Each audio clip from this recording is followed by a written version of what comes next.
জান্নাতি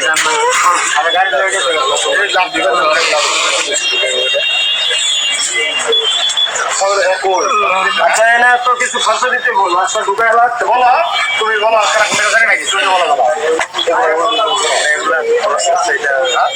খরচ আছে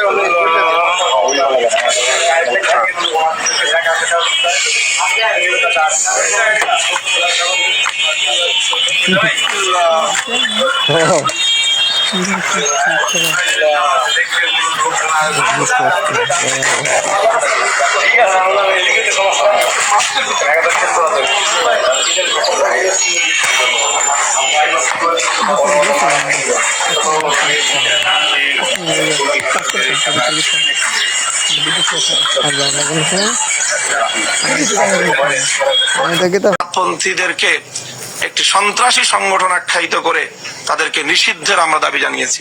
আবারও খুবই খুবই ক্ষোভের সাথে দুঃখের সাথে বলবো যে আপনারা বারবার একই কথা বলছেন।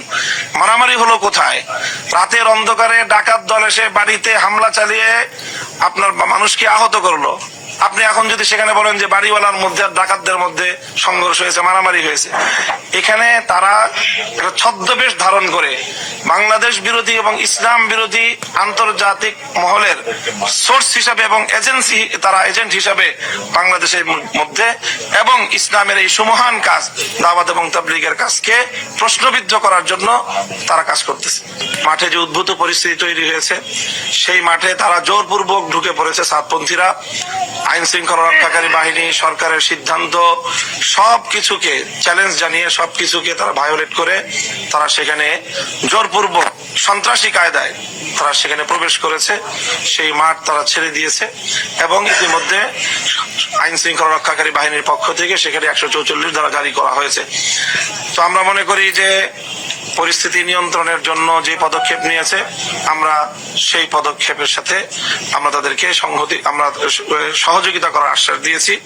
তবে সেখানে ইজতেমার মাঠে যেহেতু আমাদের আলেমুল আমাদের নেতৃত্বেই আজ প্রায় 7 বছর ধরে ইজতেমার মাঠ সারা বছর পরিচালিত হয়, শুধুমাত্র তাদের সাতপন্থীদেরকে ইজতেমা করার জন্য সিদ্ধান্তের আলোকে 4-5 দিনের জন্য তাদেরকে মাঠ দেওয়া হয় এবং তারা মাঠ ইজতেমা শেষে আবার প্রশাসনের মাধ্যমেই আবার আমাদের কাছে আলেমুল আমাদের কাছে মাঠ হস্তান্তর হয়।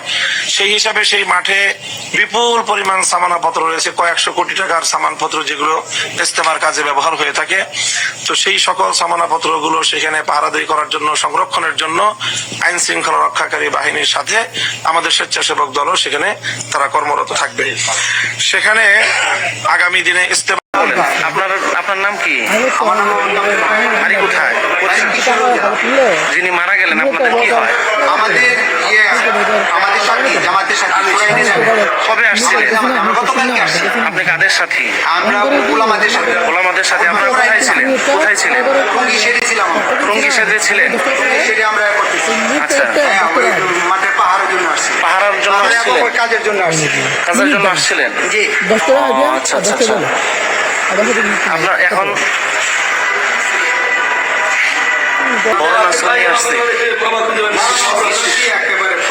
আচ্ছা আচ্ছা আচ্ছা। ওনার সন্তানাদি কি? ওনার সন্তান সঠিক জানে, তবে 2 জন না 3 জন ছেলে আছে। আচ্ছা আচ্ছা। পাকুন্দিয়া থানা থেকে আসছেন? 11 ইউনিয়নে। আলেমদের সাথে? আলেমদের সাথে। আপনারা কয়জন আসছিলেন? আমরা এখানে ভাগে ভাগে আসছি, তো ওনার সাথে আসছিল 14 জন। হ্যাঁ, আচ্ছা। গতকালকে। আর আমরা গত রাতে বিকালে সন্ধ্যা দিকে আসছি, আরো 6 জন আসছে, আরো আসছে 5 জন। এবার ভাগে ভাগে সাথে আসছে। ভাইরাল হয়েছে? মারা গেছে।